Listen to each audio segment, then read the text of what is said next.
next stop was the infamous Den of Iniquity, both loved and hated, that has quietly percolated into contemporary society. When I visit India, I'm reminded that a lot can happen over a cup of coffee. Indeed, here it's happening.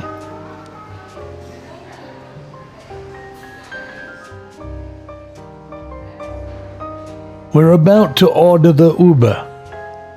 We're in Lisbon, having a coffee. We're gonna order a taxi truck to the Castle of São Jorge. €3 and have a look at the castle and the city from above. Castello de São Jorge, St. George's Castle, is impressive as it overlooks historic Lisbon.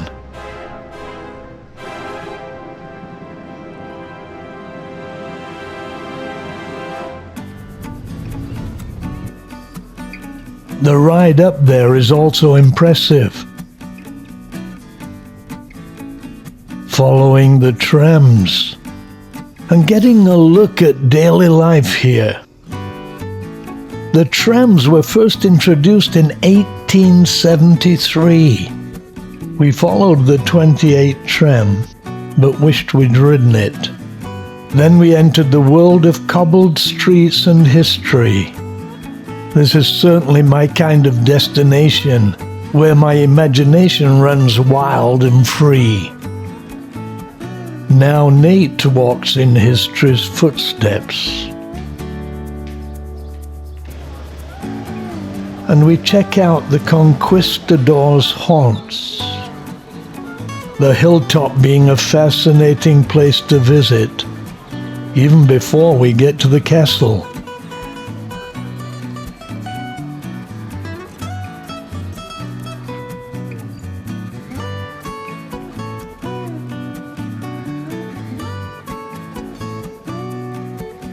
Get the tickets.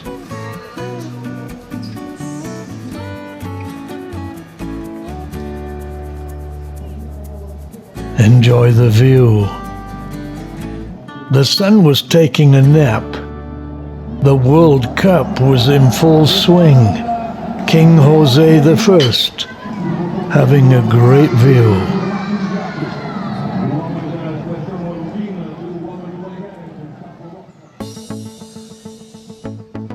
Time to explore.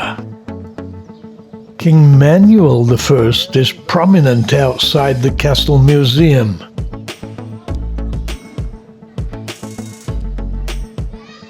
Inside, the museum has many exhibits, giving insights into the historical aspects of the city and the castle.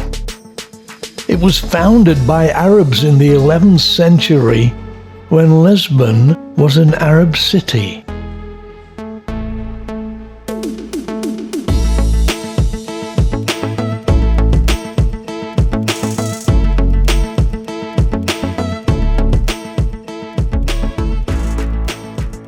So we crossed the moat and began our tour of the castle itself.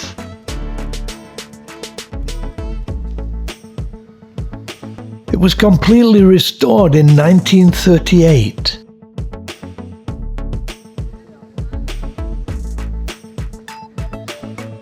There are many stone structures that have survived for centuries.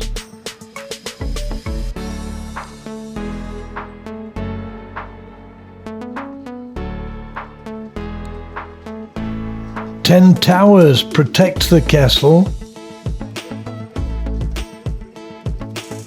and we enjoyed the exploration, learning about its story from the online guide as we soaked in the history. Visitors can walk around the castle walls and get great views, both of the castle within and the city without.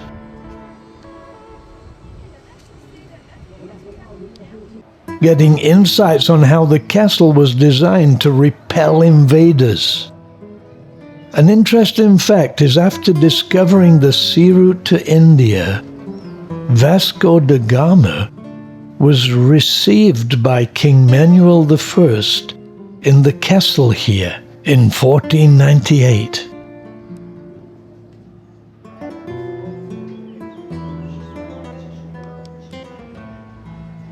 Then a welcome drink, watching the peacocks.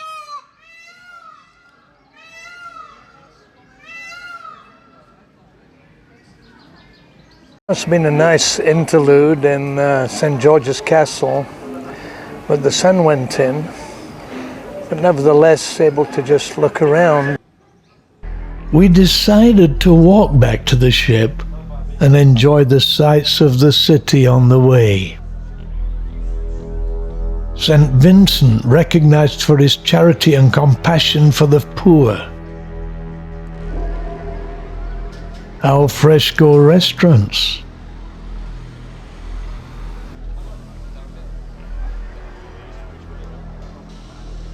The iconic trams. The narrow, steep, cobbled streets with numerous trams, a hallmark of Lisbon.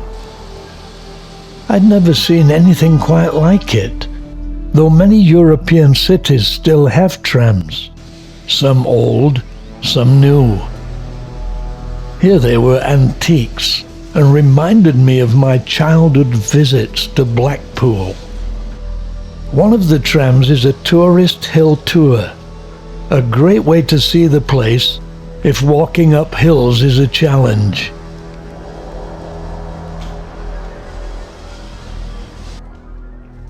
It was an interesting walk down to the port.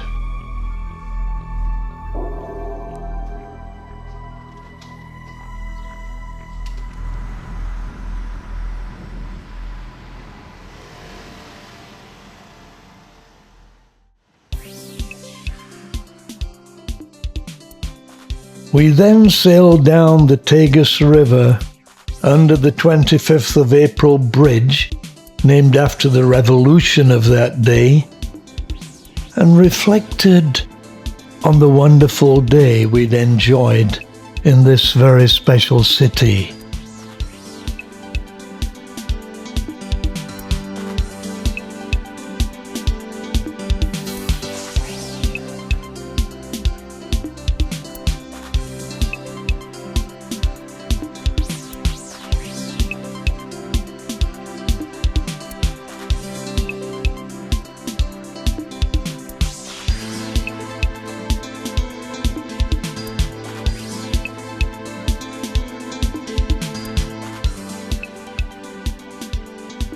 And even the sun appeared again.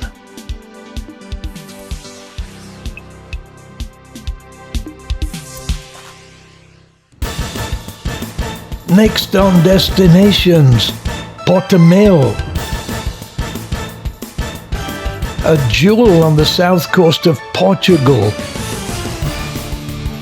a beautiful seaside town that has long been a favorite destination for visitors.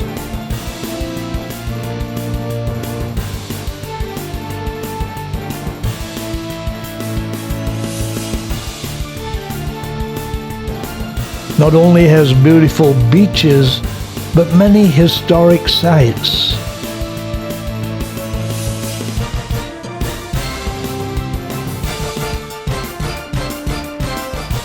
Great food, great photography,